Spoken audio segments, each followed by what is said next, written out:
Welcome to Orange Pod Sports, a quick 1 week diversion from the studio as we go back to one pre-recorded episode due to the weather in Philadelphia. And today is supposed to be the sports psych episode, but we have to start with the absolute load of news that was dropped today and last night. So we'll start with Fernando Tatis's 14-year contract worth $300 million. 340 million. $340 million. Yeah, come on. The new question is, how much are the Nets going to have to pay Juan Soto? Is my new burning question. Sorry, I have to close the door because Tom is in the other room. But it's a concern now that I have is that we're going to have to pay him literally maybe $500 million. It's definitely a concern. I think it's the baseball contracts are, at least, for the most part, they're going to good players, unlike basketball. But baseball contracts have gone out of control. Yeah. And baseball contracts are fine. No, they're not. Contracts are the most $300 million is an outrageous amount for 14 years. Still, also 14 years. He's so young. Like, how do you know that he's going to be good? Also, it's my time to slam the Mets. Fernando Tatis Jr.'s contract, Bobby Bonilla will still be getting paid after the contract is over. My gosh. Contracts like that never work, ever. That's not true. Alex Rodriguez got what? Like a 13-year contract with the Yankees or something like that? Who? And it obviously it worked out to begin with, but then didn't work out at the end. And I just don't understand why they commit to these guys for more than a decade. Alex Ovechkin was signed for 13 years, and it's worked out tremendously. He's a once-in-a-lifetime talent. Yes. I think it's very hard to predict where somebody's going to be in like 5 years, let alone 13. It's just in 13 years, we will be at having regular jobs, probably married, and maybe having kids. We'll be in our what's a long-term deal do you guys consider? The long-term deal, max 7 years. I would not do longer than that. That's 8. You got Scherzer, 7 years, 210. That worked. That hasn't worked. Kershaw, 7. Joey Votto, 10. I'd say that has worked. Pujols, no. Cabrera, 8 years. That's worked. Arenado, 8 years. Been working so far. There's lots of exceptions. Wasn't Arenado, or wasn't Arenado the one who wanted to be traded? Yeah, he just got traded. Yeah. So it didn't work for them because they shipped him off, but still. It's not Arenado's call. All I know is we yet again get to celebrate Bobby Bonilla Day. Not even on the day. Yeah, by the time every day is Bobby Bonilla Day. Bobby Bonilla Day. Speaking of not knowing, not committing to guys too early, Carson Wentz was this morning, Rob's been struggling. For reference, our roommate Rob is an enormous Eagles fan, and he's a Carson Wentz fan. He's probably the biggest Carson Wentz apologist out there. There is nothing he can explain away for why Carson Wentz has not performed at an MVP level. And Carson Wentz, he hasn't been the same since he got hurt, really. But he was particularly awful this year. I didn't think he had such a bad season last year. I think last year it kind of did feel like it wasn't really his fault. And then this year it felt really... I get behind that. This year, the big stat that he had the most interceptions in the league, despite only playing 13 games, is there's no, you can't explain that away that easily. You threw the most interceptions and you gave everybody else 3 games to make up and still didn't do it. Yeah. So, it's brutal. So the Colts gave up a steal. 2021 third round pick and a conditional 2022 second round pick, which turns into a first if Carson Wentz plays 75% of the Colts snaps to that point. Which I imagine he probably will. Yeah. So all it takes is for next season, he has to play 3-4 team A snaps. first and a third. I mean, how long is it? How many more years does he have left on his contract? Let's consult Sport Track for that. I'll pull it up. But I think if you're the Eagles, you have to be happy you're probably getting a first. Maybe. I mean, Carson Wentz is not known for his. When's the last time he played 70% of snaps? Last season. He played 70% last season? I'm not talking about 2020, I'm talking about 2019. Oh yeah, he did. But like in like the past 3 years, he's only played 70% once, right?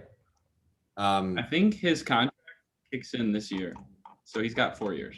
Yeah, and I think it's low key. I think it's a good deal for both teams. Yeah, because the Eagles, a lot of teams, no one was willing to give up a first outright, and they're probably going to get a first. If the Colts want to make this trade at all worth it, they should probably play him 75% or more of snaps, probably 100%. I think he's got, I mean, we've been saying this for years now, but he's got all the intangibles to make it happen, and he's got the offensive line now.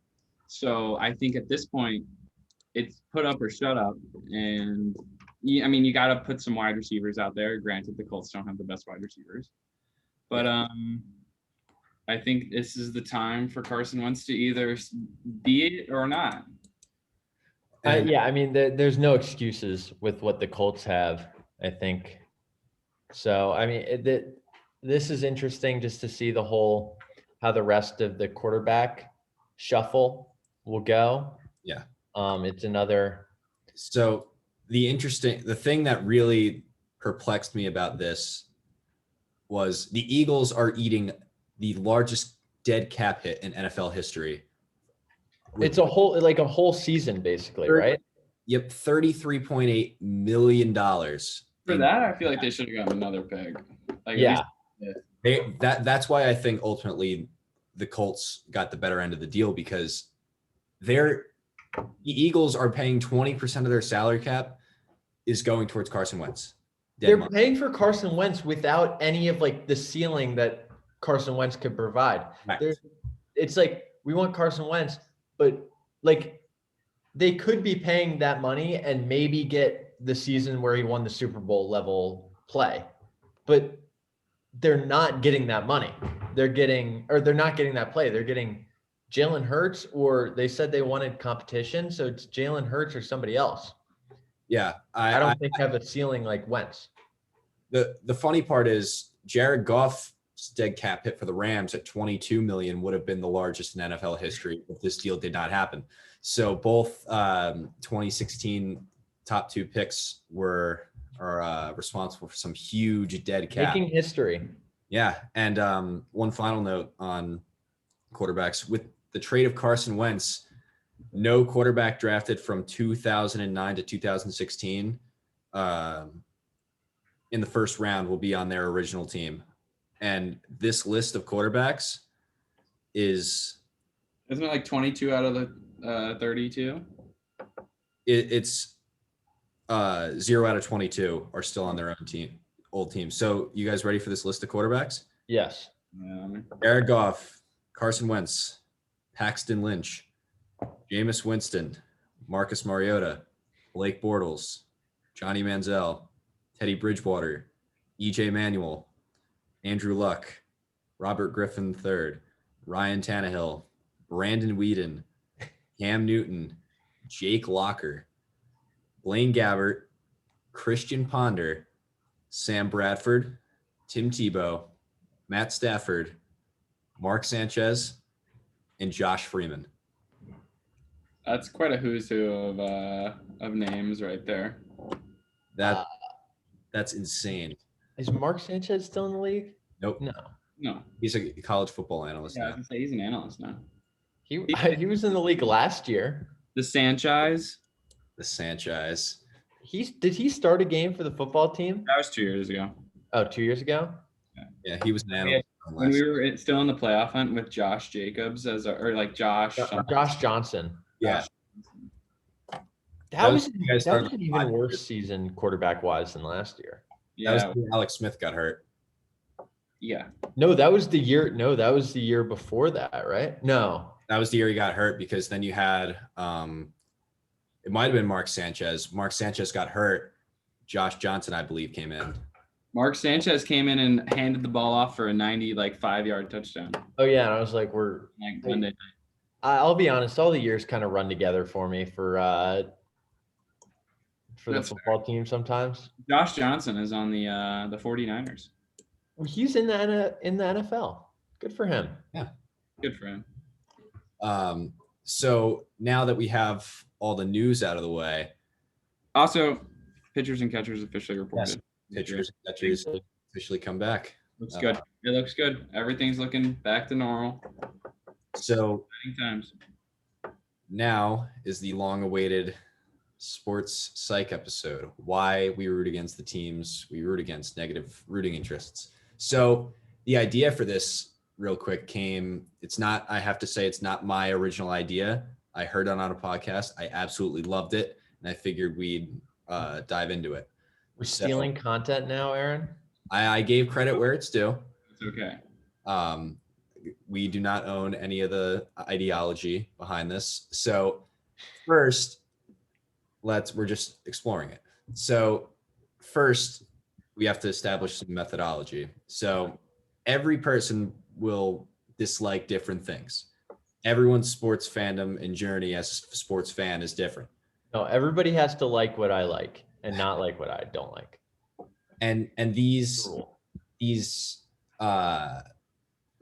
distastes are individually important, which means I can't make either one of you care about what I care about, and vice versa.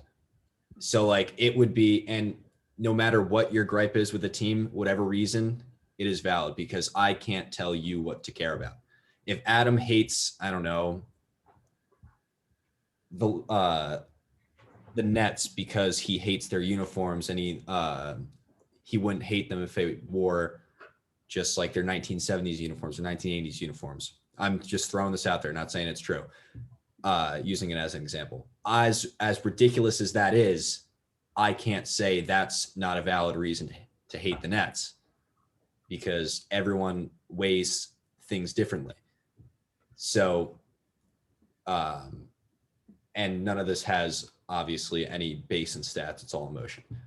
So section 1, team rivalries. These are usually commonly shared among fan bases, primarily divisional and geographical rivalries. Mets, Yankees, Rangers, Islanders, Cubs, White Sox, all that. I'm sure you guys have the Orioles, Nationals. Not really. I mean, it's like the battle of the Beltway, but the last time I heard that was when Bryce Harper said it about Manny Machado. So it's really, people don't care about it that much. And they've never really been good at the same time. Yeah. So a better example for this for you guys would be football with Washington. Obviously, you have the big three in your division. You don't like them at all. And everyone weighs these differently. And there's one that I assume gets both of you going, whether that be the same one or not, between those three teams. Like as a Bills fan, I know depending on your generation, my generation, the Patriots is the one that like gets them like riled up. The Patriots are the ones that keep Aaron up at night. Nope. For me, it's the Dolphins. Everybody knows that. Everybody knows you can't stand the Dolphins. Oh, no, it's also the Jets, too. It kind of flip-flops depending on who's better or who's more. Why do you hate I don't get that. Why do you hate the Dolphins and the Jets more than the Patriots? Those are literally two of the most irrelevant teams in the last, 25 years. It's a long story. Not just listen to what Aaron said. No, I will judge. It's relevant. It's whatever he deems relevant. No, it's whatever I deem relevant. Aaron's setting a safe space right now. Hey, listen, everything is in this is emotionally defensible. So the Jets, I was tormented by years by Jets fans, even though they weren't any better. Sanchez. And I just couldn't stand Jets fans. And then wait. one thing, Can I say something? Yeah, go ahead. By Jets fans, do you mean your father? No, he's actually he doesn't lay into me too. He's actually one of the more docile Jets fans I know in terms of attacking other teams. The one team he really doesn't like is New England. So it's more like the surrounding school environment. And the Dolphins, there's just been more like hard fought games that the Bills have lost where I've just been like, man, I hate those guys. But I'm curious to hear what you guys like, what like divisional rivalry in any of your like sports gets you guys going. Tom, do you want to take it first? Yeah. Can I say two? Is that allowed? Go. You can I say as you want. say the Cowboys and the Penguins are the two that get me going. I think I know why the Penguins are one. Do you want me to elaborate or just say? You can elaborate more on the the butt fumble. You can elaborate more on the Cowboys because I'm interested to hear why you dislike them more than the Giants and the Eagles. I mean, so the Cowboys is such like an old rival. It's such like you kind of think like I've hated them since I was like 4, basically. Like the Cowboys are the worst. The Cowboys suck. Like blah blah blah for years. For years I've hated the Cowboys, and half the time we never win. Half the time, like most of the time in my life, we haven't won, and it's just you just hate you like learn to hate them. You have some good games. A lot of the games have meaning, and like that's really big, and it's just kind of like every year the best like hype videos for the Washington football team are like released that week and all that stuff. And I remember being at a game once and one guy had on it like a jacket, like at that time, Washington Redskins jacket that had like embroidered every time that they had beaten the Cowboys and the score, like the date, the score, who was home, who was away. Like that's how much people hate the Cowboys. So that's kind of my reasoning for that. Interesting. Do you have any more? I'll ask afterward, or actually, I'll wait. Do you have like do you have any other teams that fall under like the team? It doesn't have to be as bad as the Cowboys or Penguins, but do you have any other teams that fall under team rivalries, like this category? I guess you could say Villanova, but honestly, not because of I guess they would fit under that category now because I go to St. Joe's, but it didn't start out like that. So I'll hold it for another section. All right, Adam, what about you? I have actually multiple. Okay, that's fine. Adam has a lot of hates. I do, Adam. I do. I didn't know it could be this expansive. I might have to add to my list. I easily can name them. Number one, yeah, the Cowboys, obviously.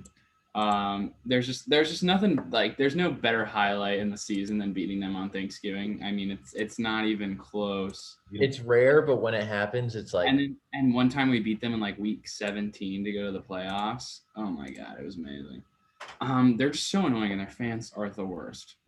And then my number 2 are the Mets. I cannot stand losing to the Mets. I think there's no team I hate losing to more than the Mets, actually, in any sport. I can get behind that. It's just not a franchise, so I don't know how we're losing to them. The Nationals are on my list. I'll give my full list when you guys are done, but the Nationals are on my list. So I have to lose to the JV team in New York. And then is that Fitzmagic? Yeah, but it's like I'm Fitzmagic. And then I have the Los Angeles Clippers. I just can't stand their team these days. Their teams, like every year they like had like the Lob City nonsense, and they were never good. They didn't make it out of the second round, I believe. And then every year they're like, this is the year, even though their roster didn't change at all. And then and then I have so the Clippers. Then their roster these days with Patrick Beverley and Kawhi and playoff P. Oh my gosh. They're just a bunch of coworkers. They're not a team. And then so is this just divisional? It doesn't have to be divisional. It's more like if your team, like a good chunk of your fan base considers them a rival. And then the Celtics, but not all Celtics teams. More specifically, the 2008 Celtics team. There's no more team and more annoying, in my opinion, than the 2008 Celtics. They won one title and they had four All-Stars, and they talk like they've won like 10. They're all like every single one of them is on like Get Up or First Take. They're like all scattered around the ESPN like universe, and they all just say how like they weren't afraid of LeBron. It's like, wow, congrats. Yeah. So it's okay to have a lot. I have a lot too. Mine under this list are, I mentioned the Dolphins, Jets, Patriots fall under divisional rivalry. The New York Rangers. All of them. Yes, all of them. The New York Rangers are the one in hockey that really gets me like fired up. I loathe the Rangers.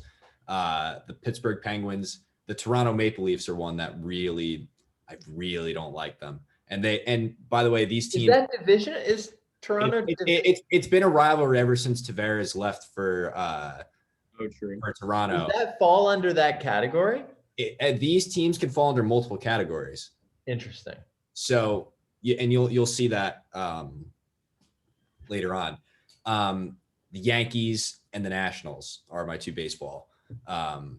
So moving on to section 2, or Tom, do you have any more of like an expansive list outside of like Cowboys? No. Honestly, I had the Penguins, Echo Penguins. I deleted them off mine, I think, because I thought it'd be shorter. I don't know. Baseball, I find it hard to hate. Honestly, I find baseball the easiest. Well, I don't know. I find I guess this isn't the teams I hate otherwise aren't really divisional or like geographical related. So section 2 is one of the harder hitting ones, at least emotionally for fans, and that is historical trauma.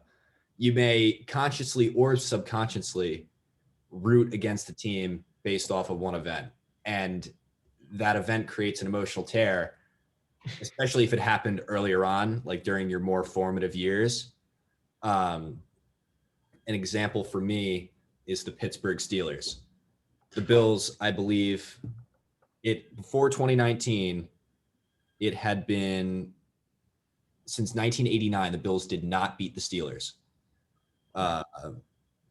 And it was just brutal over and over and over again. They could not beat the Steelers. So it was, 1999. So the Steelers had taken 6 straight from 1999 to 2016, and they could not beat the Steelers. And I could not stand the Steelers because we could never beat them. Another one for me, before I go to you guys, is the Tampa Bay Lightning, and the Washington Capitals are on part of this too. But the Lightning losing to them in overtime in Game 6 of the Eastern Conference Finals this year, that was like depressing. And now, especially with how chippy the series was, I was like, I don't like them at all. Let's hear from you guys. Historical trauma. Adam, you want to go? Yeah, I can go. I don't have many that would fall into this category, because I think a lot of it gets revised and winning, and I would say the Cardinals from 2012 when we lost to them in the NLDS. That was heartbreaking. That really sucked. First time we made the playoffs ever. The team was so likable, and then we blew it with 2 outs in the 9th and gave up 3 runs. So that really sucked. So I would say the Cardinals, and I think like other than that, like we lost to the Dodgers a bunch of times, like numerous times. The Cubs. I feel like for you guys that you would have, at least Nationals fans, I think of is the Cubs. Because weren't you? That was a tough one too. We were kind of screwed out of that one too. But it kind of like, Aaron, I think it's a little easier for you because none of your teams have won championships. But like, yes, it is. So much easier for Aaron. Once you kind of win something, you kind of forget about like the losses because the win just makes it so much better.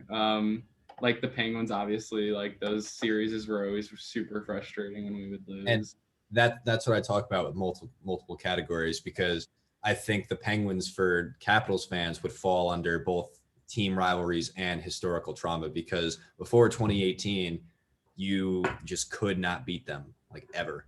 It was sort of like the Steelers paradox for me, So I mean, but more higher stakes. yeah, I would say with the wins, I think you'll see Aaron one day. Maybe. I'm not counting on it. For me, I think the Villanova, because when I was in like 2008 or something, they beat American University in the first round. And hey, AU was in the first round of the NCAA tournament. And for backstory, my dad went to AU, so I've always been like a huge fan.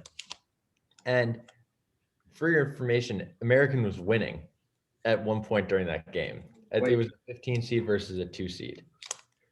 But carrying on, another team I really hated, I think honestly, in terms of hockey, was the Rangers. Because while like the Rangers were like in 2010, 2011, 2012, they were the team we lost to in the second round for like 2 years in a row. There's one game we gave up like 7 goals. And it was just like, I remember that. I like went to bed in the first period because it was like, it was over. And that, like, those really, really got me. I think in baseball, definitely, like, I don't think, like, we beat the Cardinals and the Dodgers. So like, they didn't really have that. They don't have that, like, oh, they got me anymore. I don't know. Don't really feel that sort of animosity for the Cubs, but yeah, I think probably the Rangers and Villanova. So, yeah, I have, as someone whose teams have never won anything, I have a lot more of these. The Patriots fall under that, as Tom Brady was like 30-3. Steelers, Lightning, Capitals for 2015 first round, Game 7. I remember that. The Chiefs have kind of gone into that with the AFC Championship game this year, and especially how chippy it got at the end. The Royals for the 2015 World Series, and the Texans for the playoffs last year, and the Jaguars a little bit, but they're not relevant. I don't care for when they beat the Bills in 2017, but that one kind of is like fading. So the third one is probably the most complex one, and it's the transitive property. So say, for example, I don't like Adam. Adam is a fan of the Nationals. Since I don't like Adam, I don't like the Nationals. So that's sort of how the transitive property works. Oh, so we're talking about players, basically? It could be players. It could be people you know personally who you don't like, root for a team. Or it could be an experience you had. Like, another one is my dad and brother went to Cleveland last year when the Rams went into town. And apparently the Cleveland fans were brutal to them. Like, they were rude, like all that. So they both hate the Browns now. So that would be Browns. Who cares? Ultimately, with the transitive property, if you remove the on-field product, the distaste would still be there. So, like, this is the category really that the Cowboys usually fall under with their fans. So, like, if I could hear from you guys, what's if you can think of any in this category? It could be I would say the Sixers, because our roommates never stop talking about the Sixers. Now they're good, and I think they are not good. Yeah, I'm a big believer that this team, I don't think Ben Simmons and Joel Embiid work, and they will never stop talking about how they're going to win it this year. Also have stopped. What else? Yeah, the Sixers.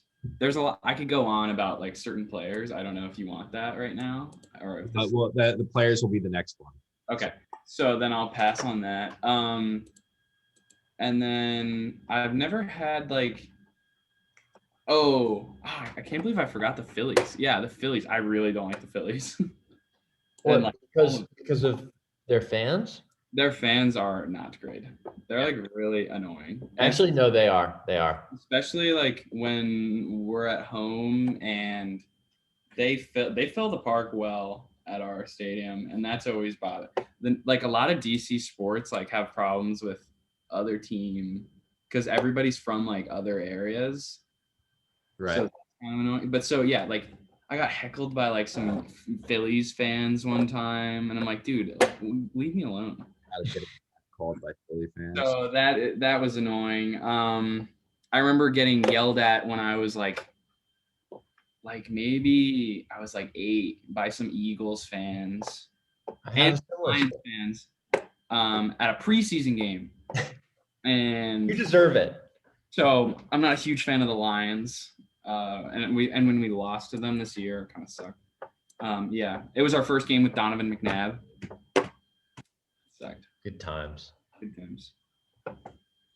For me, I think I'll definitely put the Eagles on there. My first game at FedEx, there were very annoying Eagles fans there. I don't really hate the Phillies because of their fans, but I do have a funny story. I was at a game one summer. Adam was working, and there was this one really annoying Phillies fan, and he was like, they were winning at the beginning of the game, and he was just like heckling and being really annoying. And then the Nats like took the lead, and he left in like the 7th or 8th inning, and we were able to like boo him out of the stadium. So that was really a personal win, in my opinion. Let's see, fans. I can't stand Cowboys fans. Just there seems like there's so many in DC. The Cowboys are like the definition for this category almost. Let me think. I'm drawing. I will say, Adam being a Lakers fan makes me root for the Lakers to lose. But it's not like that I dislike them. I just want to see Adam sad, But other than that, can't really think of anything. Sad at over in Laker Town. So my teams for transitive are the Yankees. Their fans are the absolute worst. Actually, no, that's not true. Maple Leaf fans are the worst because at least the Yankees have been good. How many Maple Leafs fans do you run into on a daily basis, Aaron?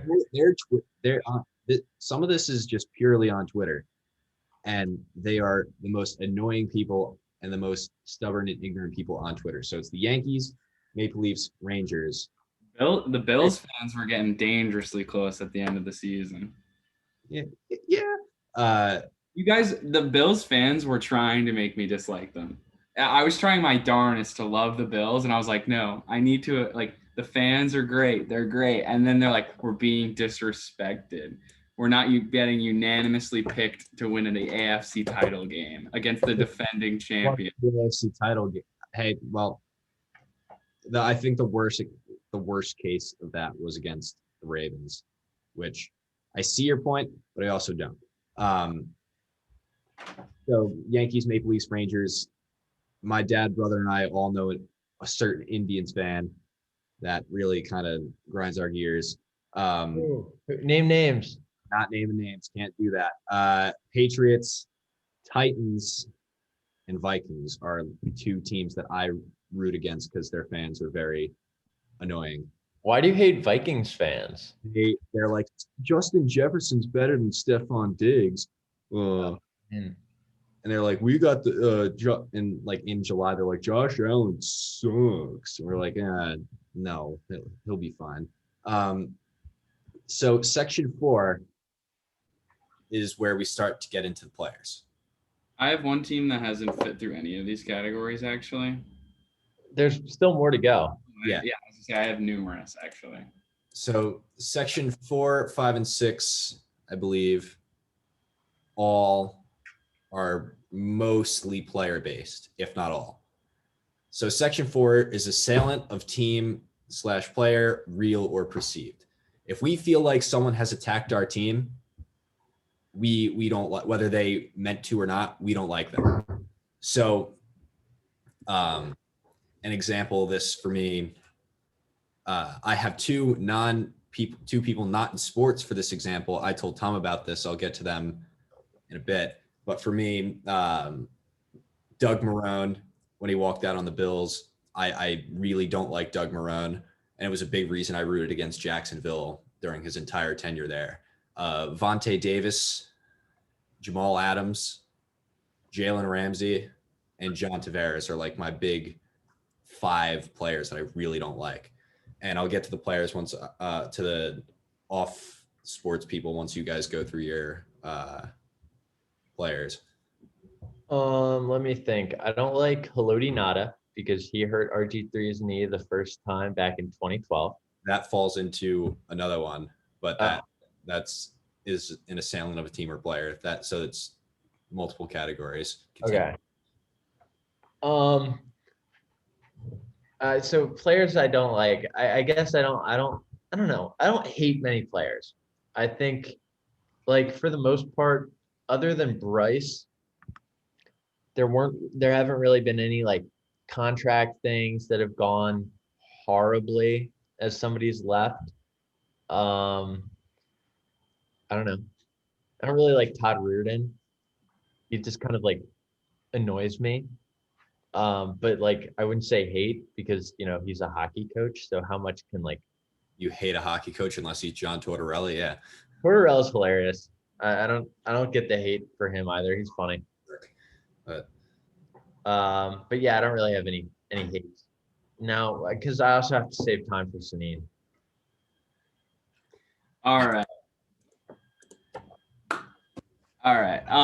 Number 1, I cannot stand Dabo Swinney.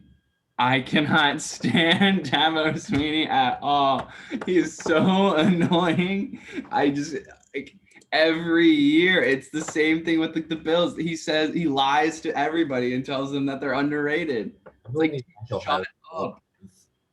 What? When he ranked Ohio State like 11th.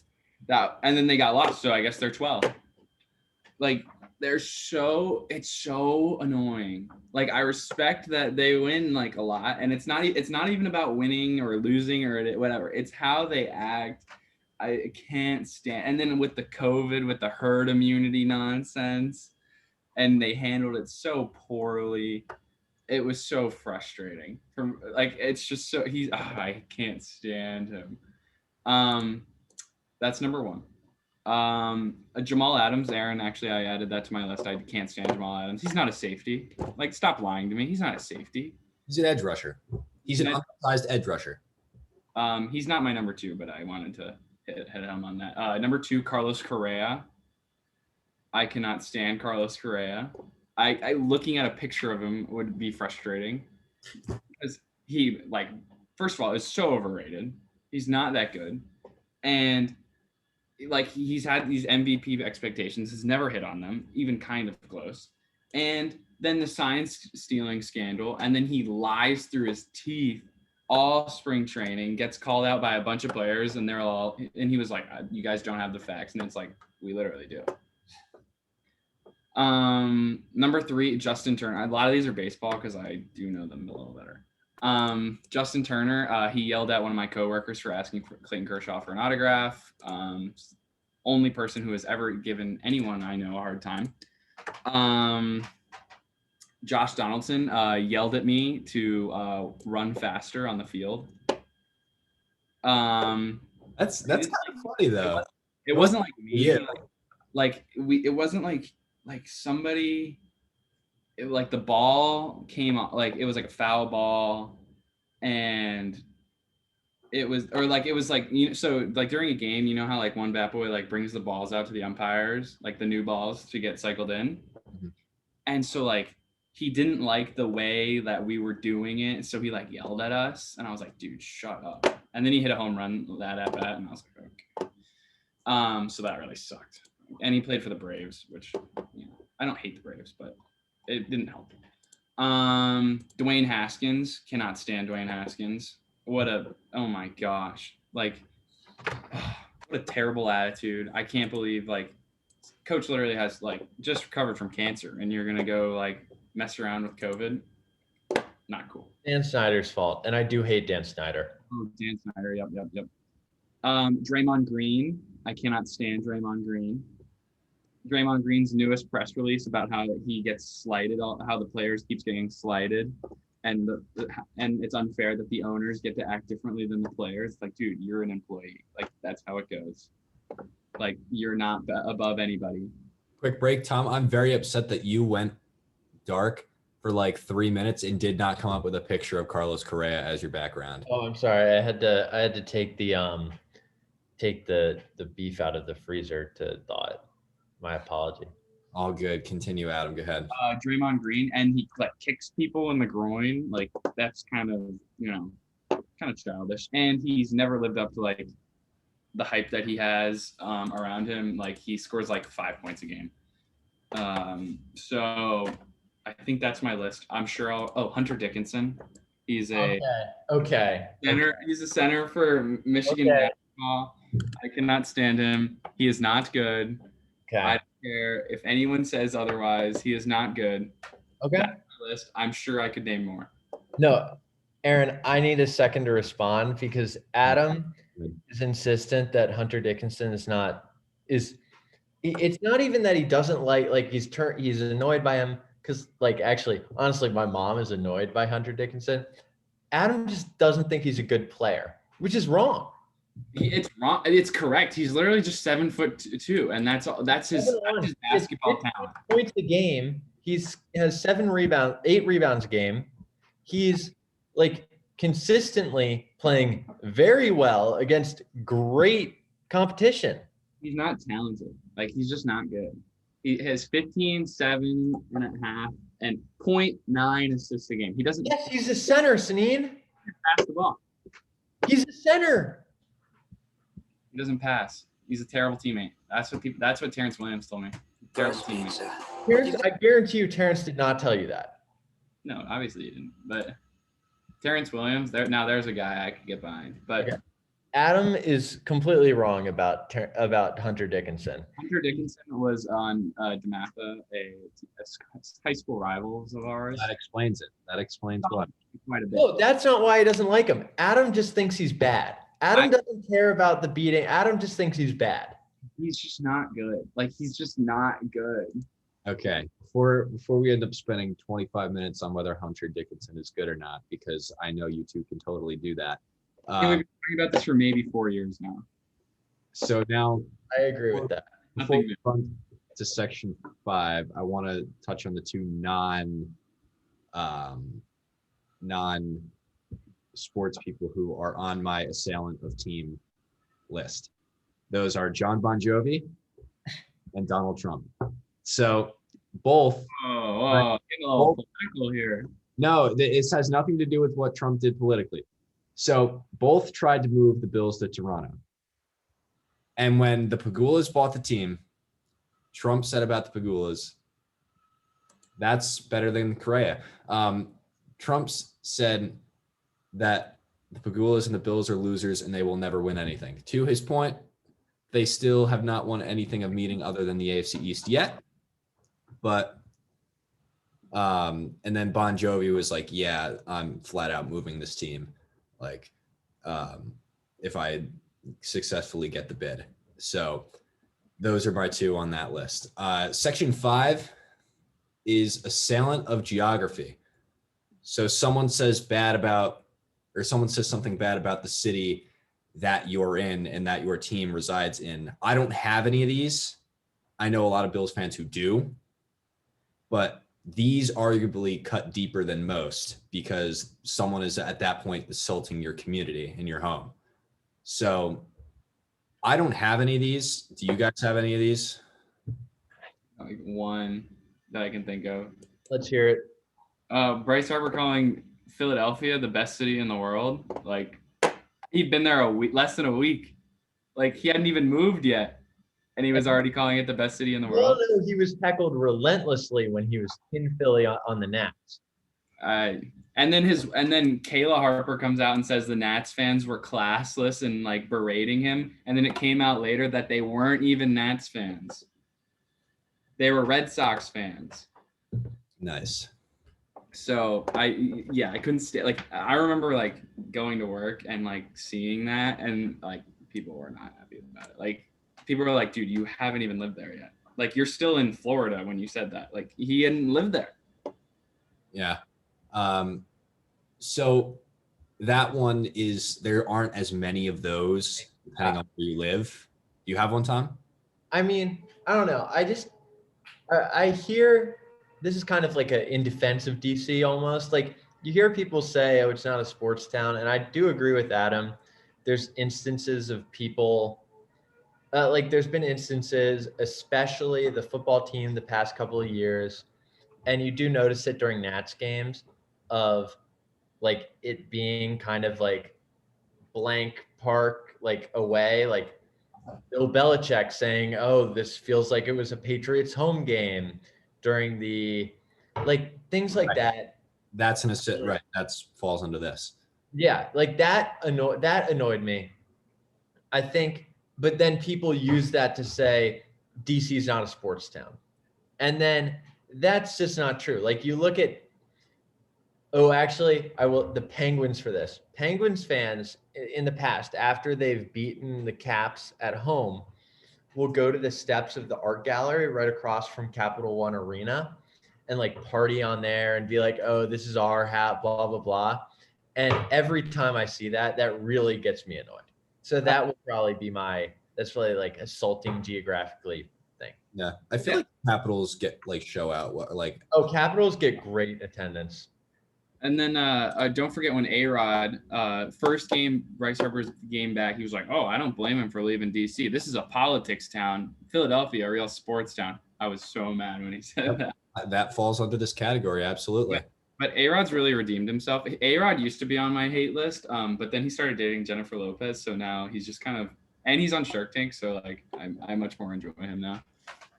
So Section 6 is really sort of the last player exclusive one, and that is on-field discrepancy. Something that happened on the field against your team that a player did that you cannot forgive them for. An example for me, the biggest example is Jarvis Landry. So back in 2014, the Bills had a pretty decent safety, Aaron Williams. On one play, Jarvis Landry hit him with an illegal crackback block. Was it illegal at that time? Yes, and it's legal under the rule today. Broke his neck, ended his career.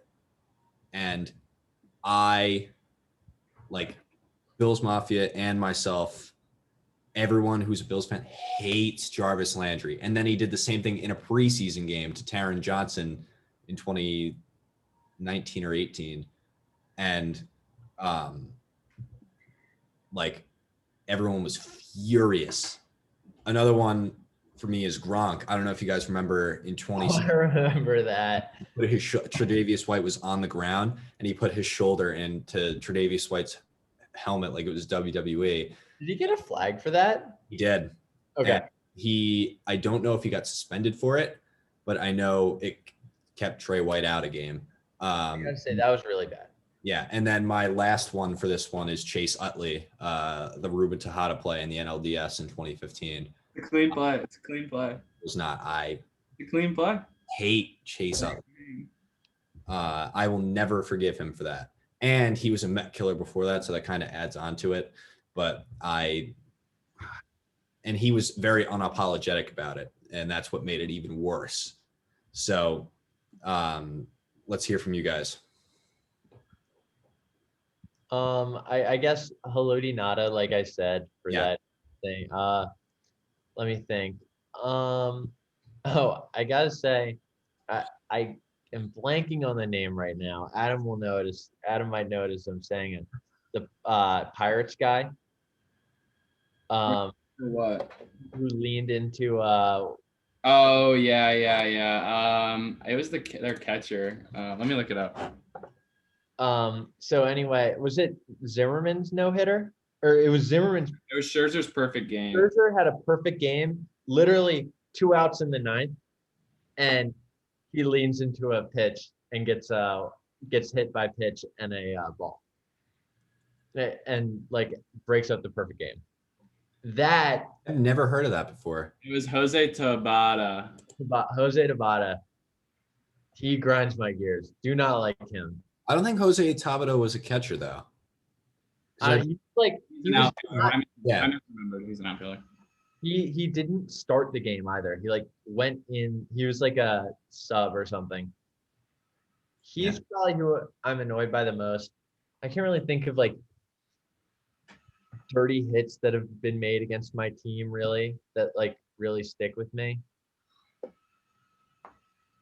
Oh, this is actually kind of late, but I really hate Isaiah Thomas because he's a little scumbag and he's just really bad at basketball. Don't like him, but that's not really on this topic. Adam, go ahead. I have. Do umpires count? yes, you can count on. No, can't stand that dude. Oh, Jim Leland. Uh, Who's the guy? Name of the guy? that guy that ruined the perfect game. Yeah. No, this is a personal reason, as he harassed me. Well, we can't get too. We can't get into details, but basically he was harassing me about asking for information, and I was not relenting on telling him any information. Also, I can't stand Joe West, big Hollywood Joe. I cannot stand Hollywood Joe. Everybody pays the tickets to see the umps, okay? Yep, that's who they see. That they pay the tickets for the umps. Tom with a good pull on Jose Tabata. Aaron, I wish you had told me like the parameters, and I would have been a little bit more prepared. It is what it is. But I can't think of any other ones right now. Draymond Green, like I said earlier, with his like. Also, Jose Altuve when he told people not to rip his jersey off because he had a bad tattoo or his wife. None of us mentioned the Astros. The Astros are an obvious team to hate, right? The Astros will transition into Section 7. Pretty self-explanatory. Is cheating. We all don't like cheaters. The Astros are the most egregious example of that. I do thank them for letting us beat them in the World Series, though. That's true. I hate the Astros less than if we had lost. If we had lost to them, it would be like Over. a burning passion. But it's slightly less now. So now that there's no need to delve into Section 7 more, that's self-explanatory. Section 8, the final section, is strategic. So you don't have to hate these players and these coaches or wherever, general managers, whatever. But the main point behind this one is you want your team to be proven right, or you want your team to be proven right. An example. I subconsciously or consciously root against both Tyrod Taylor and Sammy Watkins, at least for a little while, because I wanted the Bills to have made the right decision in moving on and starting new with a fresh quarterback and fresh. You've been right about Tyrod Taylor so far. What do you say? I think you've been right about Tyrod Taylor so far. I think that I've been right about Sammy Watkins too. Another one that falls under this category are all the 2018 quarterbacks that matter, Baker, Darnold, and Jackson, because I want my team to have gotten the best quarterback in that draft class. Tua also falls under this for me personally, because I want to be proven right that I did not think he was going to be good. Plus he's on a division rival that amplifies it. But we all like to be right. We all like to be proven right. So you want to, if you have a strong set opinion on someone, i.e. Tua in this situation for me, and you think he's going to be at best mediocre, then you whether you actively root against him or not, you subconsciously want him to fail because you want to be right. The final one for me really here is the Jets hiring Robert Saleh, because I want the Jets to be bad, but I think they made the best hire of the offseason for head coach. So I love prove you wrong. Yes, I love the Robert Saleh hire. I want him to fail because I want the Jets to be bad. And I'm about to expose myself here. I have one that was an all-time bad take. I literally laughed out of the room when the Chiefs traded up to 10 to take Patrick Mahomes from the Bills. Laughed out of the room because I thought Patrick Mahomes was going to be awful. Why would you even tell us this? Because this is Aaron. You got to be open and honest about your takes. You got to own up to your bad takes. I'm gonna make fun of you for this one though. Okay. That's fair. That is fair. 3 years ago, I thought Patrick Mahomes was going to be terrible. The Bills got a pretty good haul out of it. They got Trey White, Deion Dawkins, and Matt Milano. Think of what could have players. But you could have. Yes, but would Mahomes have developed the same under Rick Dennison as he did under Eric Bieniemy and Andy Reid? It's true. You make a good point. So that's like my all-time bad one. But subconsciously, when Mahomes does well, especially against the Bills, it kind of hurts because they could have had like the theory that they could have had him at 10, though I'm truthfully very happy with what they got. So that one, I don't really root against Mahomes, but that's sort of an example. So let's hear from you guys. I root against Barry Trotz. I love what he did for the Caps, but I just kind of like, I'm mad that the Islanders beat us, and I just like always want the Caps to be right, basically. Yeah, that's natural. I also root against, I hope Todd Reardon has nothing but failure with the Penguins also because of that, because we were wrong. I want Bryce Harper to do badly. That's kind of my player. And then I wish I could say that about McVay, Shanahan, and LaFleur, but McVay and Shanahan have each been to a Super Bowl, and LaFleur has been to 2 straight NFC championships. So sadly, I can't say the same about those three. But, maybe they'll do really, really badly and so that it makes sense that we moved on. But they never will. But on to you, Adam. Dwayne Haskins is definitely my number one. Like, he was kind of like obvious for me. Yeah, I think he had to be said.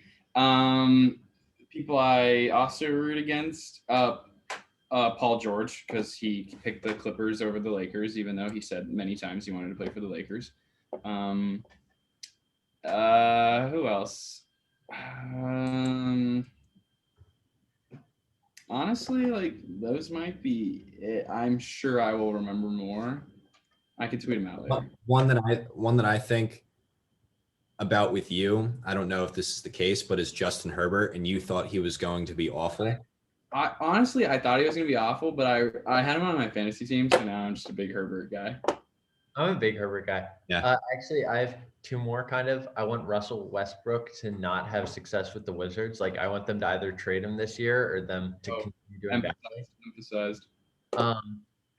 And also Sua Cravens. Don't like Sua Cravens. I root against Joel Embiid. Joel Embiid and Ben Simmons. I said that I don't think they will ever win a championship. Hunter Dickinson, as I said earlier. Make the NBA. Oh, if he wins like an NBA MVP, like I'll still be like, he's not good. He's not good. Adam, if he wins the NBA MVP at any point, I don't think I'll never accept. I'm gonna try to get his tickets to the ceremony if he's an MVP finalist. I was his number 1 hater. I pushed him. I mean, aren't we doing the our snake draft of all-time players that we thought were? Oh no, these are for people that we thought were going to be bad. So that's further down the line. So we'll wrap up a little bit with a little bit of housekeeping. So next week, I think that's it for me.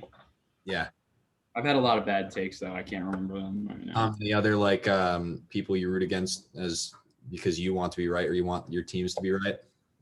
Yeah, a lot of those. I can't think of them right now, but so we'll wrap up. Jordan Zimmerman too. Jordan Zimmerman. Really? Yeah. I like Jordan Zimmerman. I only want him to do well, honestly. I liked him, but I mean, I think we kind of let him go though, and it worked out really well. So I feel good about it. So to wrap up with some sort of housekeeping, next week the plan obviously is to be back live, and next week is viewer question week, where on Tuesday-ish we'll, on all our social media accounts, we'll put out one of those question things, like you, or have us, or say you ask us any appropriate question, and on next week's show we will answer it. After that, the snake draft, the first snake draft is uniforms. That's next week, right? That's 2 weeks from now. 2 weeks. Yeah. Are we gonna fill a whole show of? Well, Other things to talk about, right? it's like this show, because we only did about 50 minutes of the main idea, but then we'll eventually do head coach, quarterback, bad takes, all that. So it's turning into ranking season here after next week, so should be fun. And unless you guys have anything, that wraps up episode number 24. Oh, go ahead. Just happy the Caps are finally winning again. Yeah. And actually, wait, I thought of something at the beginning of the episode, and I think there's something I need to say. The Ivy League canceling all sports because of COVID is just like things are getting better. Yes. They did it for spring too? Yes. Things are getting better. The people want to play. And like, I know Brown basketball like practiced like this week, and they're just like, oh no, I don't understand it. It's kind of, but you know, Ivy League is not about sports, and I respect that, I guess. Yeah. So with that, we last thing. Echoing Tom's thing, the Caps are winning 1-0 over the Sabres. Boom. Well, they're you know. The Sabres are really bad. Yeah. But, so with that, unless anyone has any final interruptions, we wrap up episode number 24. Next week is our 25th episode. So there's that. Under the Orange Pod Sports banner. So we've been doing this at least 25 weeks. That's a lot of weeks. A lot of weeks. Almost half a year. And with that, we will sign off. See you guys.